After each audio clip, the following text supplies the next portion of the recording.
Hi hello அனைவருக்கும் வணக்கம். நான் உங்கள் ராமச்சந்திரன். இது உங்கள் ராம்சன் அகாடமி. நண்பர்களே, நம்ம பாருங்க பிஓ எக்ஸாமுக்கு வந்து பார்த்தீங்கன்னா சைக்காலஜில டெய்லி 10 கொஸ்டின்ஸ் பார்த்தோம். யூனிட் 1ல இருக்கக்கூடிய முக்கியமான பாயிண்ட்ஸ் எல்லாமே உங்களுக்கு ரொம்ப எடுத்து கொடுத்துருந்தேங்க. ஓகேங்களா? ஸோ அது மட்டும் இல்லை, உங்களுக்கு வந்து நோட்ஸ் ஒரு பக்கம் ரெடி ஆகிட்டு இருக்கு, அதுவும் நான் உங்களுக்கு வந்து கொடுத்துருவேன்.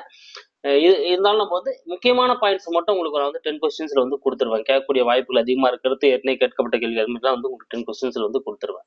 ஓகேங்களா? சரிங்க. அதன் அடிப்படையில் இன்னைக்கு யூனிட் 2 நம்மளுக்கு யூனிட் 2 பொறுத்தவரை நம்மளுக்கு அறிதிறன் வளர்ச்சி தான் வந்து பார்த்தோன்னா பிஓ எக்ஸாம்ல யூனிட் 2 நம்மளுக்கு வந்து கொடுத்துருக்காங்க. அதுதான் நம்ம வந்து பார்க்க போறோம். ஓகேங்களா? சரி, வாங்க வீடியோக்குள்ள பார்க்கலாம். சில ஃபர்ஸ்ட் கொஸ்டின் பார்க்கலாம் பாருங்க. கவனம் என்பது ஒரு பொருளை பற்றி தெளிவான கருத்துக்களை அடையும் முறையை மனத்தின் முன் வைப்பது கூறியவர் யார்? ஸோ கவனம்னா என்னன்னா, ஏதோ ஒரு பொருளை பத்தி நீங்க தெரிஞ்சுக்க போறீங்க. அந்த பொருளை தெரிஞ்சுக்கிறதுக்காக, அந்த கருத்துக்களை அடையறதுக்காக அது எப்படி நீங்க கொண்டு வரலாம்ன்றத நம்ம மனத்தின் முன்னால் கொண்டு வந்து நிக்கத்தான் நம்ம என்ன சொல்றோம், கவனம் அப்படின்னு சொல்லிட்டு கூறியவர் யார்? ஸோ இப்போ இதுக்கான ஆன்சர் இருங்க, ராஸ். பி தாங்க இதுக்கான ஆன்சர். ராஸ் அப்படின்றவர் தான் வந்து என்ன பண்ணியிருப்பாரு, இதை குறிப்பிட்டிருப்பாரு.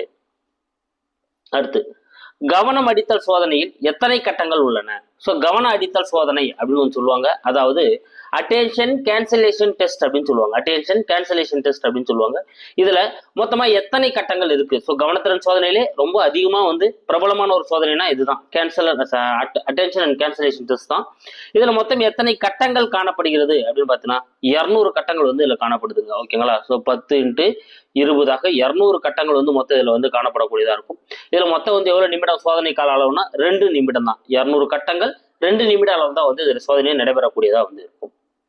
ஓகேங்களா? சரிங்க. அடுத்த கொஸ்டின் பார்க்கலாம் பாருங்க. வடிகட்டுதல் கோட்பாடை வெளியிட்டவர் யார்? வெளியிட்டுதல் கோட்பாட்டை வெளியிட்டவர் யார்? அதாவது தேர்வு செய்தல் கோட்பாடு அப்படின்னு சொல்லுவாங்க, வடிகட்டுதல் கோட்பாடு அப்படின்னு சொல்லுவாங்க. சூப்பர்.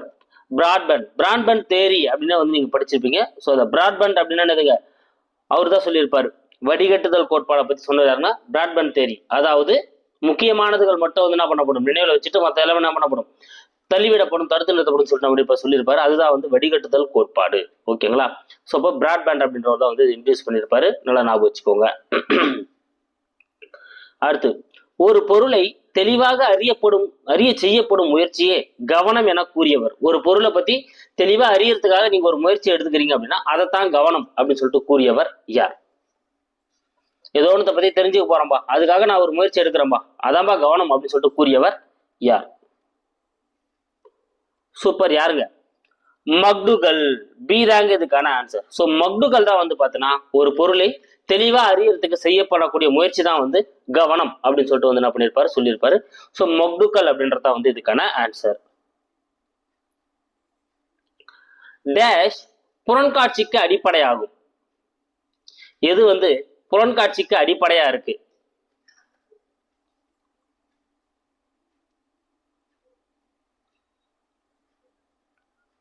சூப்பர்.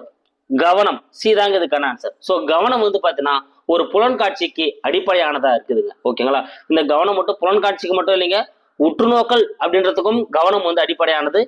அனுபவம் அப்படின்றதுக்கு வந்து பார்த்தீங்கன்னா கவனம் அடிப்படையானது. அப்படின்னா என்ன அர்த்தம்? கவனம் இருந்தால் மட்டும்தான் ஒரு பொருள் நம்மளுக்கு உற்றுநோக்கல் தோன்றும்.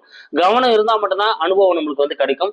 கவனம் இருந்தால் மட்டும்தான் வந்து நம்ம புலன்காட்சியை வந்து ஏற்படுத்த முடியும். அப்போ இந்த கவனம் அப்படின்றது புலன்காட்சிக்கு அடிப்படையா இருக்கு, அனுபவத்துக்கு அடிப்படையா இருக்கு, உற்றுநோக்கலுக்கும் அடிப்படையா இருக்கு. ஓகேங்களா? ஸோ அப்போ புலன்காட்சிக்கு அடிப்படையானது எதுன்னு பார்த்தீங்கன்னா இந்த கவனம் தான். கவனித்தலை பெருமூளையின் செயல் என கூறியவர் யார்? கவனித்தலை பெருமூளையின் செயல் என கூறியவர் யார்?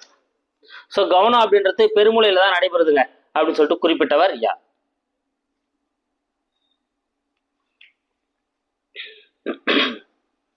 சூப்பர். யாருங்க? ஹெப் என்பாரது கோட்பாடு அப்படின்னு நம்ம பார்த்திருப்போம். இவர் தான் சொல்லியிருப்பாரு, பெருமூளையோட அந்த இதுவால் தான் வந்து நான் கவனம் வந்து ஏற்படுது, ஒரு பெருமூளையில் ஏற்படக்கூடிய ஒரு செயல்பாடு தான் அப்படின்னு சொல்லிட்டு பண்ணியிருப்பாரு, சொல்லியிருப்பாரு. ஓகேங்களா? அப்ப ஹெப் அப்படின்றவர் தான் வந்து பெருமூளையின் செயல் அப்படின்னு சொல்லியிருப்பாரு. அடுத்து, தற்கால செய்தி கோட்பாட்டின் அடிப்படையில் கவனித்தலை விளக்கியவர் யார்? இது ஆல்ரெடி படிச்சுட்டோம், அதே கொஞ்சம் ட்விஸ்டடா இருக்கு. தற்கால செய்தி கோட்பாட்டின் அடிப்படையில் கவனித்தலை விளக்கியவர் யார்? சூப்பர். இப்பதான் பார்த்த ஞாபகம் இருக்குங்களா?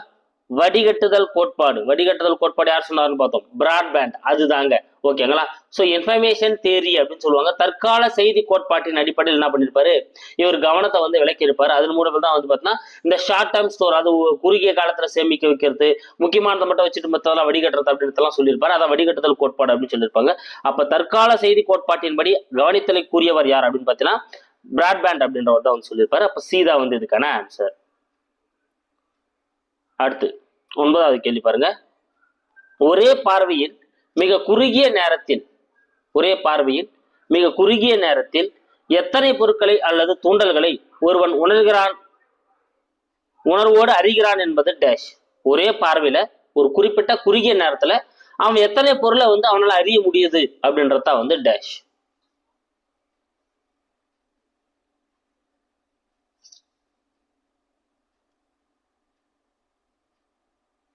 சூப்பர். என்னதுங்க, கவன வீச்சு. ஏங்க இதுக்கான ஆன்சர் கவன வீச்சு, ஸ்பேன் ஆஃப் அட்டென்ஷன் அப்படின்னு சொல்லுவாங்க. ஒரே பார்வையில ஒரு குறிப்பிட்ட நேரத்துல என்ன பண்றது, அது குறிப்பிட்ட ஒரு துணங்களை மட்டும் பார்த்துட்டு அதுல அவன் எவ்வளவு நினைவோட வந்து அவன் அறிஞ்சிக்க முடியுதுன்றதான் அவனோட கவன வீச்சு அப்படின்னு சொல்லுவாங்க. அப்ப ஏதா அதுக்கான ஆன்சர். டாசிஸ்டாஸ்கோப் எனும் கருவி எதற்கு பயன்படுகிறது? டாசிஸ்டாஸ்கோப் எனும் கருவி எதற்கு பயன்படுகிறது? சூப்பர். எதுங்க, கவனவீச்சை கண்டறிய பயன்படுகிறது. கவனவீச்சை கண்டறிய பயன்படக்கூடிய ஒரு கருவிதான் வந்து டாசிஸ்டாஸ்கோப். ஓகேங்களா. ஸோ நான் ஒரு ரிவிஷன் கொடுத்துறேன் வேகமா. கவனம் என்பது ஒரு பொருளை பற்றி அறிய தெளிவான கருத்துக்கள் அடையும் முறையை மனத்தின் முன் வைப்பதுன்னு சொன்னவர் வந்து ராஸ். கவன அடித்தல் சோதனை உள்ள எத்தனை கட்டங்கள் இருக்குன்னா 200 கட்டங்கள் இருக்கு. வடிகட்டுதல் கோட்பாடை வெளியிட்டவர் யாருன்னு பார்த்தோன்னா பிராட்பேண்ட் தான் வெளியிடுறாரு. ஒரு பொருளை தெளிவாக செய்யப்படும் முயற்சியை கவனம் அப்படின்னு சொன்னது மக்டுகல். கவனம் தான் புலன்காட்சிக்கு அடிப்படையானது. கவனத்துல பெருமொழியின் செயல் சொன்னவர் வந்து ஹெப். தற்கால செய்தி கோட்பாட்டின் அடிப்படையில் கவனத்தை விளக்கியவர் யாருன்னு பார்த்தீங்கன்னா பிராட்பேண்ட் தான் விளக்கி இருப்பாரு. ஒரே பார்வையில் மிக குறுகிய நேரத்தில் எத்தனை பொருட்களை அல்லது தூண்டல்களை ஒருவன் உணர்கிறான் அப்படின்றத வந்து கவன வீச்சு, அது கண்டுபிடிக்க பயன்படக்கூடிய கருவி டாசிஸ்டாஸ்கோப். ஓகேங்களா. ஸோ கைஸ் 6வது கொஸ்டின் மிஸ் ஆயிருக்குது பார்த்துட்டேன். நெக்ஸ்ட் கொஸ்டின் போடுறப்ப நான் 6th கொஸ்டின் சேர்த்து நான் போட்டுறேன். ஓகேங்களா. ஸோ இந்த வீடியோக்கான உங்களுக்கான கேள்வி பாருங்க. முதிர்ச்சியடைந்த ஒருவனின் கவன வீச்சு எவ்வளவாக இருக்கும்? ஸோ முதிர்ச்சியடைந்த ஒருவரோட கவன வீச்சு எவ்வளவாக இருக்கும்?